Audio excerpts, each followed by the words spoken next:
we have about 300 feet or so of elevation, vertical elevation to gain. So we're just gonna head straight up this hillside.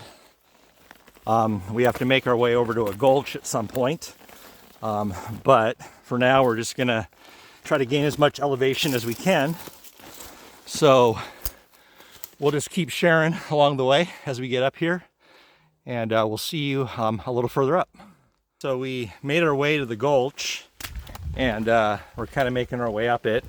It's a little slippery out here on these rocks and bedrock. Rained recently, so it's not as dry as it would normally be this time of year, but it's a pretty awesome waterfall. I'm sure it's really cool when the rain and the runoff is running down here. So we got to make our way up quite a ways more. So we're making our way up the gulch, and it's a really picturesque area, the gulch is. So we're going to show you a little bit of that.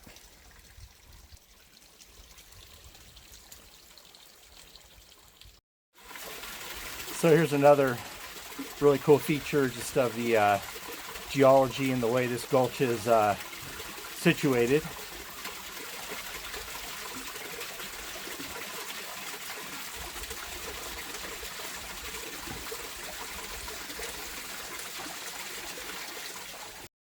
So hopefully this is a good sign, but as we were coming up the gulch, we spotted this hole in this rock, which looks like maybe it could have washed down here and been a drill hole of some kind.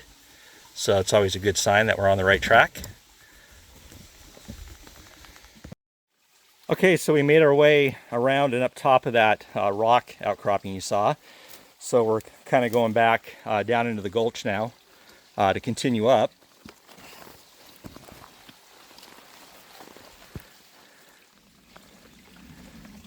So if I'll pan up here, what I'm seeing ahead of me looks like what I think it could be. It might be some of the waste dump up here.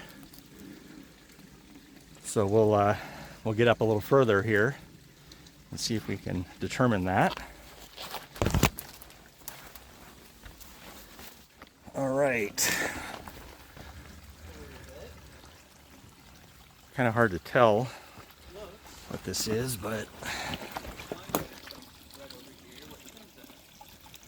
all right, so we're going to climb up this and see what we got up here. Hopefully we're close to where we need to be. So we'll just do a scramble here. A little slippery.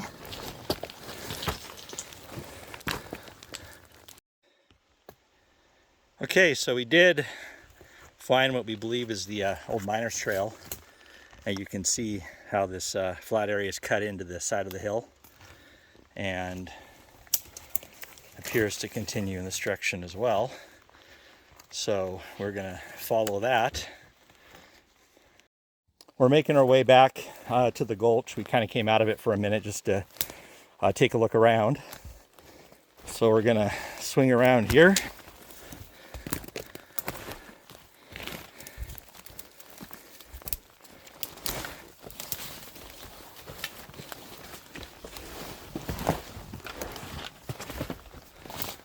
And there we are, the Stafford mine. So this mine was a copper mine. It had some gold. The dates on it, test ore samples were done here in 1915, and then the mine was worked in the early and mid 40s.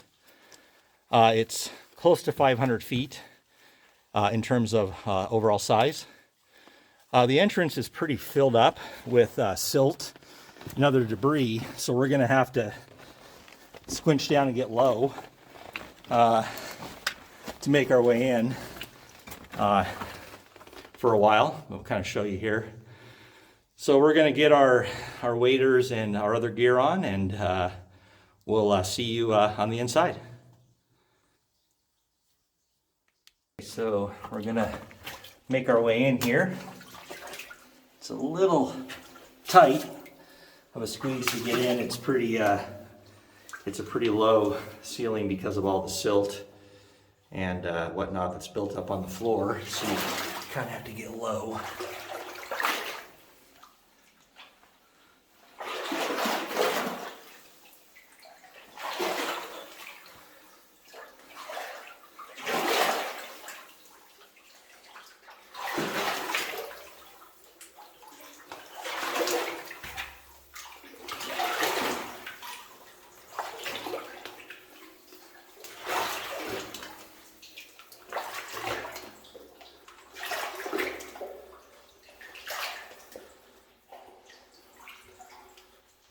Looks like the first thing we come across here is looks like a raise that's going up towards the surface. So I'll see if I can look up this. And it goes up, I don't know, looks like it's filled in up there with some stuff, but it goes up 10 feet or so.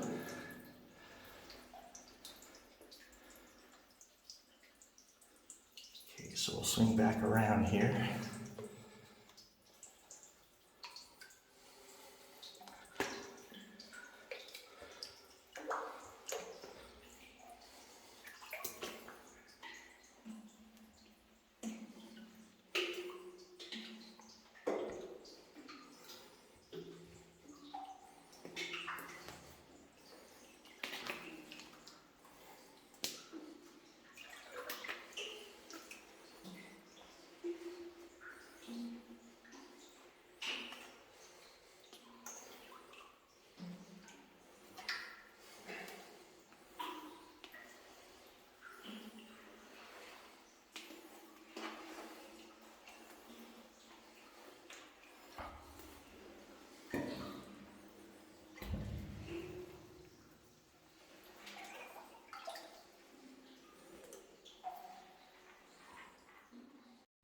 So as we make our way down the main tunnel, you can see some of the copper staining on the ceiling here.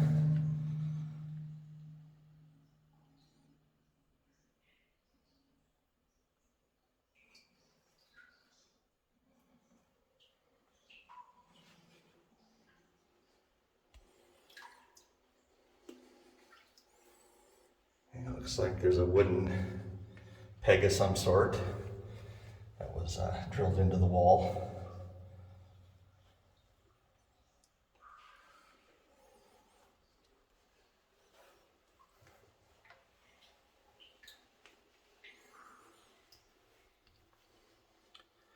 So it looks like we're coming up on a intersection here where the tunnel splits two ways, to the left and the right, and continues forward. So we'll probably check out to the right first, and we'll see you as we turn the corner here.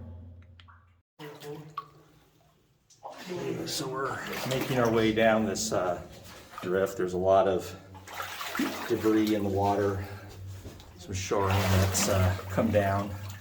So I'm gonna do my best to make it over this stuff and film.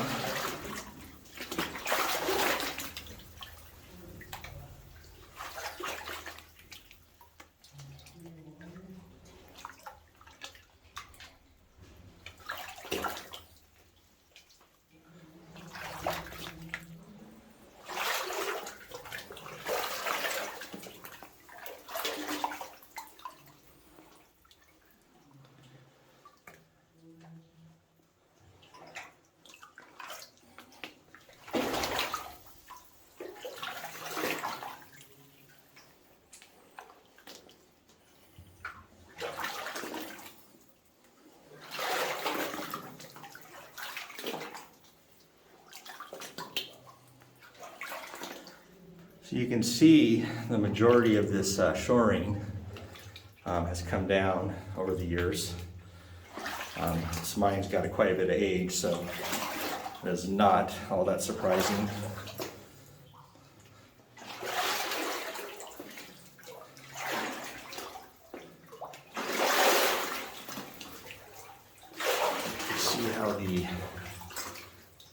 ceiling was supported.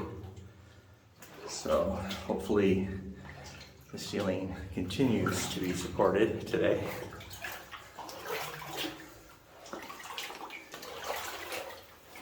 So it looks like we're coming to the end of this drift. So we'll just make our way to the back. It's a little slippery in here.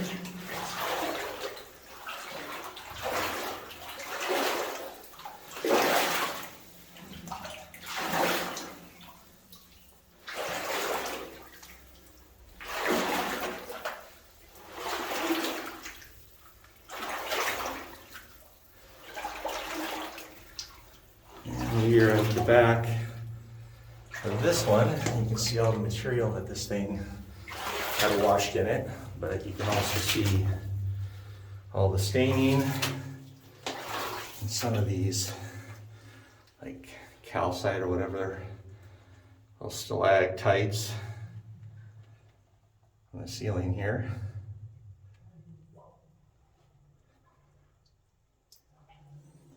Okay, so we'll turn around and make our way back to the main intersection. Okay, so we're headed back the other direction from where we came. Try to watch my step through here since I stirred the water up. I can't really see all the shoring that's laying under the water, so it's a little hard to get your footing, but do the best we can.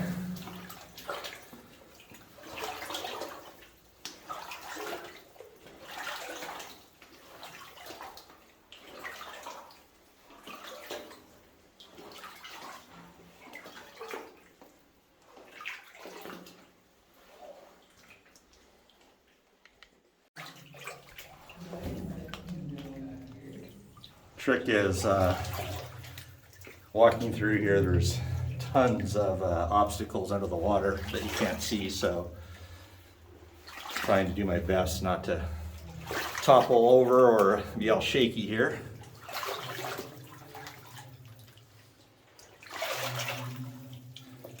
So we're almost back to that very first section of tunnel that we came in on. So we'll just go straight across here, and this is a drift of where that collapse is at. We'll take a look back here real quick.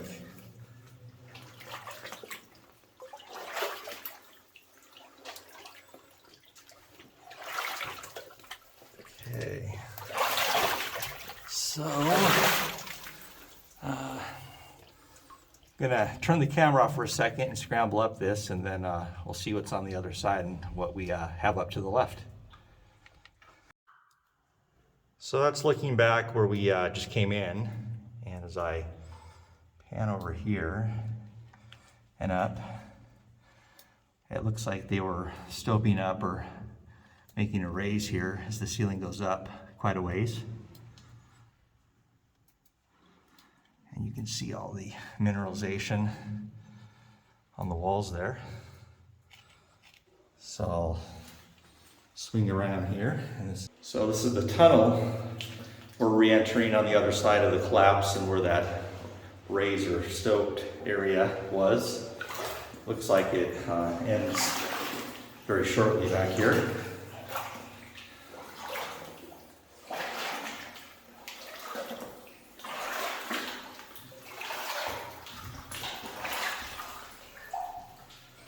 The level of the mine floor changes frequently in here.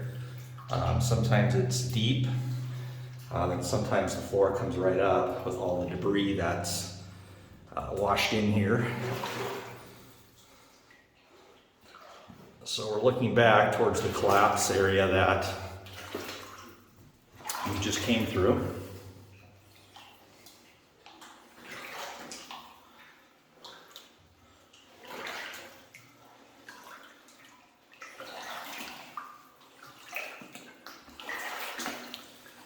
Maybe from kind of down low here in the tunnel, so maybe from here I can get a better shot of that area that it kind of goes up here. Let's see what I can get. So you can see the ceiling going up there, and then all this debris right here. And then on the other side of this is the tunnel that we came in on. So I'm gonna try to climb out of this and not fall on my ass. All right, so, and there, looking back at the tunnel. So I'm gonna climb up over the top of this debris pile, then we'll get back in the tunnel and continue forward where we came in. So we're back at the main intersection here. That's the shoring tunnel that we just came from and came across. So now we're gonna head left and continue forward and see what we got down here. So we've tried to improve our lighting a little bit. I know some of the videos, the mines come across really dark.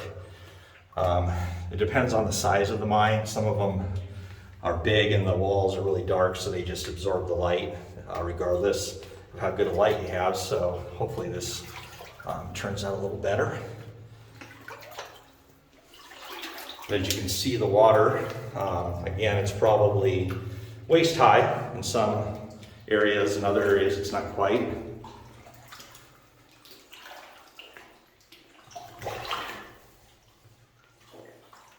A little rock there in the floor that almost got me. So we're getting kind of deep back here. It's like over my waist. And it looks like this is where it ends. Okay, so we'll pan back around here and head this direction.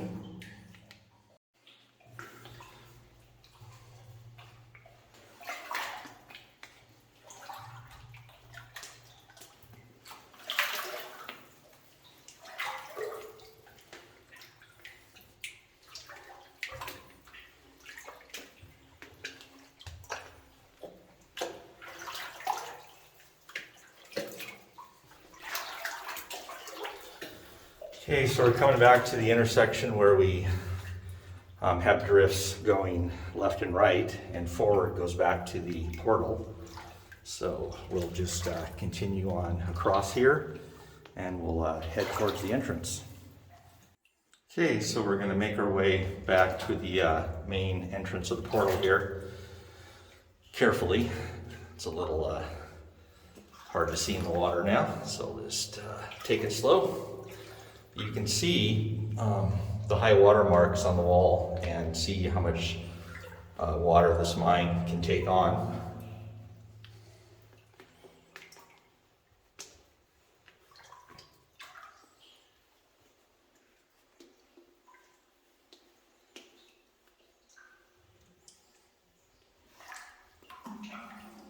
And the ceiling's starting to kind of get low here as the level of the mine floor starts to raise.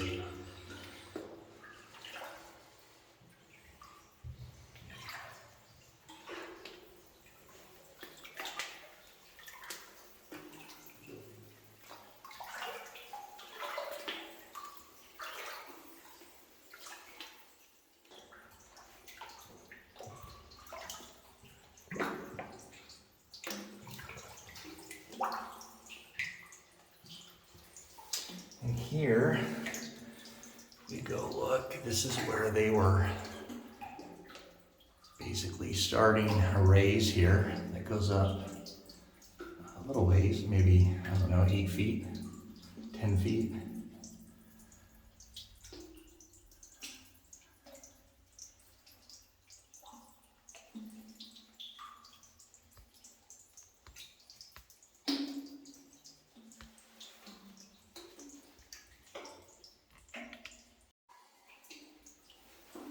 Okay, so ceiling is shrinking.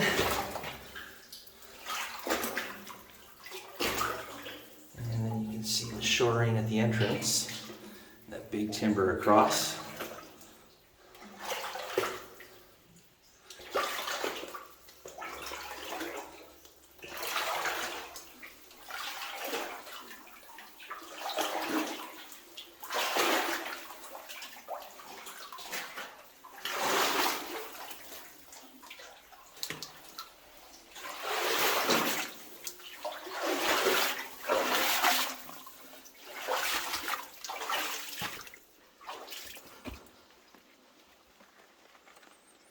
Okay, and we are back outside here,